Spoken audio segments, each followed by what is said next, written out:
Pemirsa, senang sekali saya Putri Najwa dapat kembali menyapa Anda dalam Unhas Daily. Dalam beberapa menit ke depan kami akan menyajikan berita-berita terpercaya hanya untuk Anda. Kejuaraan bola voli putra-putri antar klub se-Sulawesi Selatan Unhas Cup ke-14 dilaksanakan di Universitas Hasanuddin Makassar. Turnamen yang diinisiasi UKM Voli Unhas ini diikuti oleh puluhan tim yang siap bersaing dalam semangat sportivitas. Berikut liputan selengkapnya. Unit Kegiatan Mahasiswa UKM Voli Universitas Hasanuddin kembali menggelar turnamen di tahun 2024 ini. Turnamen tahunan terbuka untuk umum ini digelar pada 31 Oktober sampai 9 November 2024.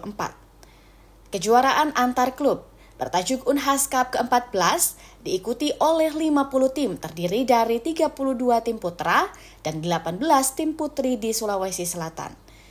Ketua Panitia Open Turnamen Bola Voli Unhas Cup ke-14, Muhammad Adrian Rizky, menyebut jika turnamen ini selalu mendapat dukungan dari berbagai pihak yang menyadari pentingnya wadah kompetisi olahraga bagi generasi muda. Adrian berharap Unhas Cup selanjutnya bisa diselenggarakan bukan hanya di lingkup provinsi, tetapi juga lingkup nasional. Tidak ada batasan tingkatan, yang penting dia punya klub di Sulawesi Selatan itu. Berinisiasi untuk mengembangkan turnamennya kami sendiri supaya lebih terkenal di masyarakat luas. Nah, kami inisiasi untuk melaksanakannya se-Sulawesi Selatan dulu. Mungkin tahun depan akan dilaksanakan secara nasional. Turnamen ini kedepannya diusulkan sebagai agenda tahunan pemerintah daerah.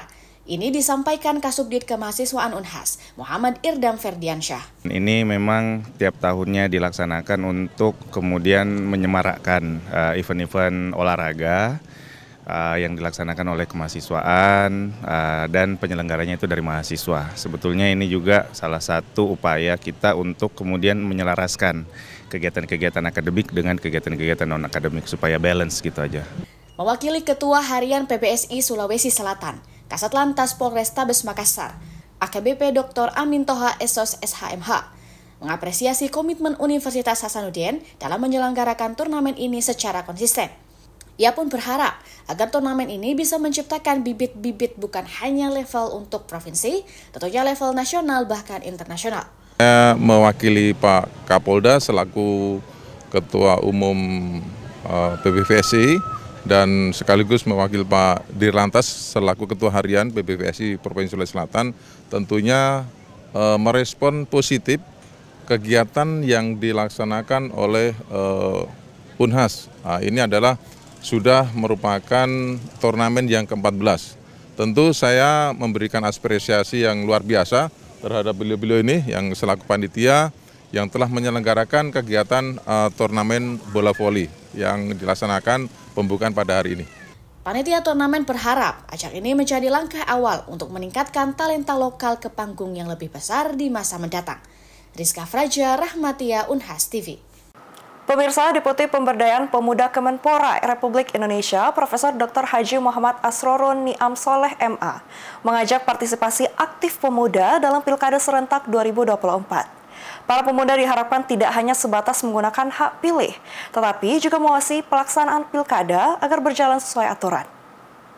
Deputi Pemberdayaan Pemuda dan Olahraga Kemenpora Republik Indonesia, Profesor Dr. Haji Muhammad Asrorun Niam Soleh MA, mengajak para pemuda untuk memastikan pilkada berjalan dengan jujur, adil, dan sesuai prinsip demokrasi. Ia meminta mahasiswa dan generasi muda agar turut menggunakan hak pilih mereka dengan tanggung jawab dan berkontribusi sebagai penjaga moral pada pelaksanaan Pilkada 27 November nanti. Hal ini disampaikan Prof. Asrorun saat menjadi keynote speaker pada Dialog Nasional dengan tema independensi dan integritas pemuda pada Pilkada Serentak 2024 di Gedung IPTEX Universitas Hasanuddin Makassar. Menurut Prof. Asrorun, para pemuda agar hadir mengingatkan jika terjadi penyimpangan dalam pelaksanaan pilkada. Inilah tantangan bagi para pemuda untuk berkontribusi. Nah, tahap yang berikutnya, bagaimana kita, anak muda, dapat melihat fenomena penyelenggaraan pilkada, mulai dari proses awal, kemudian kampanye, bagaimana peserta pemilu, itu berjalan pada koridor aturan dan juga pada relnya. Begitu menyimpang, kita hadir untuk mengingatkan. Itulah kekuatan moral anak muda dan juga mahasiswa agar perjalanan pemilu ini sesuai dengan prinsip-prinsip demokrasi yang berkeadilan. Dan kita jangan lelah untuk terus berjuang dan juga mengingatkan terkait dengan norma keadilan dan juga kebenaran yang muaranya adalah kesejahteraan masyarakat. Disinilah anak muda ditantang untuk hadir dan berkontribusi. Prof. Asrorun menambahkan, kesadaran tersebut diharapkan dapat mendorong pemuda menjadi bagian dari perubahan politik yang lebih baik di Indonesia. Sehingga diharapkannya akan semakin banyak pemuda tergerak untuk berpartisipasi dalam pilkada dan menjaga integritas demokrasi. Dialog nasional ini dihadiri oleh ratusan mahasiswa dan perwakilan organisasi kependidikan yang menunjukkan antusiasme generasi muda terhadap pentingnya partisipasi politik. Feni Septiani Samuel, Unhas TV. Pemirsa, strategi PSSI untuk mengangkat prestasi sepak bola Indonesia melalui para pemain naturalisasi mendapat tanggapan beragam. Namun seperti apa pandangan Profesor Dr. Faisal Abdullah SA, MSI, DFM, mantan Deputi Bidang Pemberdayaan Pemuda Kemenpora RI? Berikut liputannya untuk Anda. Naturalisasi menjadi salah satu strategi yang dipilih Persatuan Sepak Bola Seluruh Indonesia atau PSSI untuk memperkuat timnas Indonesia. Naturalisasi sejak beberapa tahun terakhir dilakukan, namun tidak semasif saat ini. Mantan Deputi Bidang Pemberdayaan Pemuda Kemenpora Republik Indonesia, Profesor Dr. Faisal Abdullah SH MSI DFM, menilai penting bagi persepakbolaan Indonesia saat ini untuk memahami esensi naturalisasi. Terdapat beragam pandangan terkait naturalisasi, di mana ada yang berpendapat bahwa naturalisasi diperlukan karena sumber daya manusia sepak bola Indonesia masih berada di level yang rendah, sehingga belum mampu bersaing dengan standar permainan yang lebih tinggi. Menurutnya, level sepak bola Indonesia masih tertinggal dibandingkan negara-negara lain, khususnya Eropa yang memiliki tradisi sepak bola yang kuat. Profesor Faisal menjelaskan bahwa upaya Indonesia untuk membuat terobosan dalam sejarah sepak bolanya dengan bersaing melawan negara-negara dengan kemampuan yang lebih tinggi tidak dapat dicapai hanya dengan mengandalkan pemain dari kawasan Asia. Pola pembinaan sepak bola di Indonesia disebutnya masih terbilang primitif atau konvensional, sebab kurangnya perhatian terhadap pembinaan pemain muda juga menjadi faktor penyebabnya. Sekolah atau kompetisi sekolah under 9 tahun, 12 tahun, itu belum ada. 15 tahun juga belum ada. Yang orang selalu perhatikan sekarang kan cuma liga, yang sudah senior. Paling banyak itu umur under 20. Itu aja. Sementara yang di bawah-bawahnya itu nggak diperhatikan. Latihan sendiri, besar sendiri. Profesor Faisal melihat sudah lama Indonesia mengadopsi sistem naturalisasi dalam sepak bolanya, seperti pada pemain Liga 1 Mark Locke dan Stefano Lillipali. Namun sejak Sinteyong bergabung sebagai salah satu tim nasional Indonesia, konsep naturalisasi sedikit berubah, di mana Sinteyong meminta agar pemain asing yang bergabung dengan tim nasional memiliki keturunan Indonesia. Profesor Faisal melihat hal ini sebagai peluang bagi Indonesia untuk meningkatkan keterampilan bermain tim nasional secara berkelanjutan, dan ini merupakan hal yang wajar. Nah, kedua pandangan ini kan, ya kalau dari segi jumlah kita nggak tahu ya. Cuman saya melihat sih yang mengatakan naturalisasi tidak perlu cuma sedikit, tidak banyak. Lebih banyak yang sepakat dibanding yang sepakat, karena ini kan keadaannya dalam kompetisi, terlanjur udah masuk di kompetisi, dan orang pun terasa terhibur dengan permainan yang sekarang. Orang mengatakan bahwa belum pernah ada kesebelasan Indonesia seperti ini. Tika-tikinya sama dengan orang-orang Belanda, orang-orang Eropa. Ya memang karena orangnya main di Eropa kok.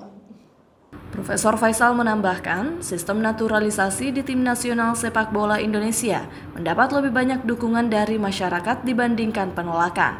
Terlebih performa pemain tim nasional saat ini semakin meningkat, sehingga antusiasme dan ketertarikan masyarakat terhadap sepak bola Indonesia juga makin meningkat. Rahmatia, Unhas TV. Pemirsa, olahraga PONFIT semakin digemari dan menjadi populer di masyarakat. Selain menyenangkan, olahraga yang menggabungkan gerakan menabuh drum dengan kardio ini ternyata memberikan sejumlah manfaat bagi kesehatan tubuh.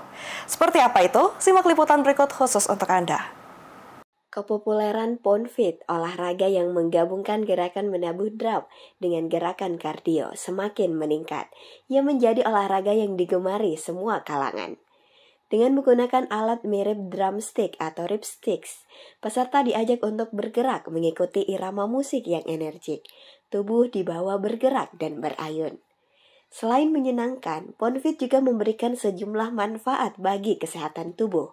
Melalui halodoc, bahwa PONFIT dapat membakar kalori dengan cepat, meningkatkan kekuatan otot, dan memperbaiki postur tubuh. Gerakan-gerakan dalam PONFIT juga dapat membantu mengurangi stres dan meningkatkan mood. Tidak hanya itu, olahraga ini juga dapat meningkatkan koordinasi lengan dan kaki dan ketangkasan. Ditegaskan pula oleh Pro Cece selaku PON Pro. Menurutnya, PONFIT selain membangun massa otot tubuh bagian bawah, juga melatih otot jantung dan melatih nafas. Manfaat PONFIT yaitu melatih otot jantung kita dan melatih nafas kita dan otomatis melatih atau membangun massa otot lower body seperti kaki kita karena dia kebanyakan squat. Terdapat gerakan-gerakan dasar pada olahraga PONFIT, yakni posisi set yang melewati bahu, posisi lunges, posisi duduk, dan baring. Oke, ada 4 gerakan. Ada posisi set yang melewati bahu. Jadi kita akan mau melakukan gerakan sumo squat tetap on chest, kunci otot core, and drop. Kalau nggak bisa ada option ya, jadi nggak dipaksakan kok. Lalu ada posisi lunges, hop, dimundurin, harus lewat sedikit buka, mundurin tetap on chest juga. Kalau mau sampai bawah silakan, tapi ini dimundurin. Lalu kita ada posisi duduk di mana itu kena ke otot core, posisi kit. Ya, duduk ya, dan ada posisi TNE yang kita baring. Bagi pemula, PONFIT bisa menjadi olahraga yang menyenangkan dan menantang. Seperti Winnie yang membagikan pengalaman pertamanya mengikuti olahraga PONFIT, yang diakuinya bagus untuk melatih otot kaki. Jadi PONFIT hari ini tuh PONFIT yang pertama kali untuk saya, rasanya sangat fun dan enjoy juga karena mentornya asik. Dan PONFIT hari ini tuh fokusnya di squat. Rasanya tuh sangat ya pedis, tapi memang bagus untuk kesehatan tubuh karena fokusnya di squat itu bagus juga melatih otot kaki karena dan seperti yang mentornya bilang tadi itu kaki yang sehat, umur yang panjang. Kepopuleran PONFIT menjadi event olahraga ini bermunculan dan mudah ditemukan. Nah, bagi Anda yang tertarik untuk mencobanya, segera temukan komunitas PONFIT di sekitar lingkunganmu. Dan mulailah gerakan ripsticks-mu. Aminah Rahma Ahmad, Unhas TV. Pemirsa, mengekspos beragam aktivitas kehidupan jalanan menjadi tema unik yang diangkat dalam pameran foto yang digelar unit kegiatan mahasiswa fotografi Universitas Semarang. Seperti apa keunikannya? Berikut liputannya untuk Anda. Mengusung tema nafkah jalanan, unit kegiatan mahasiswa fotografi Universitas Semarang menampilkan koleksi foto yang dimilikinya. Pameran foto yang berlangsung sejak tanggal 21 hingga 27 Oktober 2024 itu menampilkan beragam foto hasil karya para anggotanya. Wakil Dekan 1 FTIK USM Fajrian Nur, Fanani Esos MIKO, menyatakan apresiasinya atas karya-karya yang dihasilkan dan berharap gelaran ini dapat terus berlangsung tiap tahunnya. Ini bagus sekali ya, dan menarik juga ya temanya, nafkah jalanan dan dilaksanakan lokasinya di tempat parkir FTIK ya, betul-betul cocok ya dengan temanya. Dan setelah saya lihat juga foto-fotonya, ada banyak foto-foto yang menarik ya, yang menggambarkan mengenai ya kondisi jalanan ya, kemudian juga bagaimana orang-orang itu berusaha mencari nafkah ya di jalanan. Saya takjub ya melihat mahasiswa, walaupun statusnya mahasiswa, tapi foto-fotonya di sini saya lihat sudah kelihatan sangat profesional ya, sudah bisa memotret kehidupan masyarakat dengan sangat baik ya di sini ya. Harapannya tentu acara selama 1 minggu ini bisa berjalan dengan baik. teman-teman atau peserta yang dari luar kota atau dari teman-teman dalam kampus sendiri itu bisa mendapatkan banyak insight ya, mendapatkan banyak manfaat. Dan nggak cuma sekali ya ini diselenggarakan, ini bisa berkelanjutan ya, mungkin dengan tema-tema lain yang menarik juga ya, setiap tahunnya ini bisa dipertahankan dan semakin baik lagi. Dalam pameran itu, beragam karya yang bercerita akan perjuangan untuk menafkahi keluarga dari jalanan terabadikan dengan begitu indah. Menurut Ketua UKM Fokus, Ahmad Hasan Auni Rosyid mengatakan bahwa pemilihan tema nafkah jalanan menjadi unik di tengah banyaknya tema akan keindahan. Sebuah tema yang menurut saya itu ikonik banget.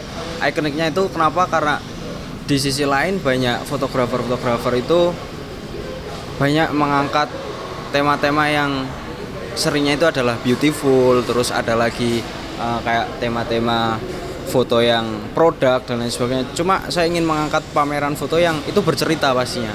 Karena banyak orang yang di jalanan itu jerih payah keringatnya untuk keluarganya, itu banyak banget orang yang kayak gitu.